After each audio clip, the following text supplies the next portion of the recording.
സ്കൂളിലെ ഓണാഘോഷത്തിന് ഇസ്ലാം മതത്തിൽപ്പെട്ട കുട്ടികളെ പങ്കെടുപ്പിക്കരുത് എന്ന അധ്യാപിക. രക്ഷിതാക്കൾക്ക് അയച്ച വാട്സ്ആപ്പ് സന്ദേശം പുറത്തു വന്നിട്ടുണ്ട്. തൃശൂർ പെരുമ്പിലാവ് സിറാജുൽ ഉലൂം ഇംഗ്ലീഷ് ഹൈസ്കൂളിലാണ് സംഭവം. ഓണം എന്ന് പറയുന്നത് ഹിന്ദു മതസ്ഥരുടെ ആചാരമാണല്ലോ അല്ലേ? എല്ലാവർക്കും അറിയുന്ന കാര്യമാണ്. അപ്പോൾ ആ ഒരു സെലിബ്രേഷനുമായി ബന്ധപ്പെട്ട് നമ്മുടെ മക്കളോ അല്ലെങ്കിൽ നമ്മളോ അത്തരത്തിലുള്ള കാര്യങ്ങളെ ഒരു തരത്തിലും പ്രോത്സാഹിപ്പിക്കാൻ പാടില്ല.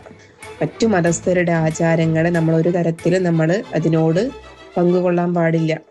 സെലിബ്രേഷനിൽ നമ്മളോ നമ്മുടെ മക്കളോ ആരും തന്നെ പങ്കെടുക്കുന്നില്ല.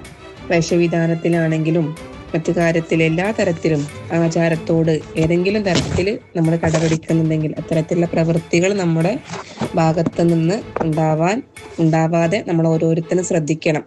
ഓണം എല്ലാവരുടെയും ഉത്സവമാണ് എന്നാണ് ഇത്രയും കാലം നമ്മൾ പഠിച്ചിട്ടുള്ളത്. അതിനിടയ്ക്കാണ് ഒരു അധ്യാപിക ഇസ്ലാം മതത്തിൽപ്പെട്ട കുട്ടികളെ പങ്കെടുപ്പിക്കരുത് എന്ന് രക്ഷിതാക്കൾക്ക് അയച്ച വാട്സ്ആപ്പ് സന്ദേശം പുറത്തു വന്നിരിക്കുന്നത്. ഇവരൊക്കെ പഠിപ്പിക്കുന്ന കുട്ടികളുടെ അവസ്ഥയാണ് ഇപ്പോൾ ആലോചിക്കുന്നത്.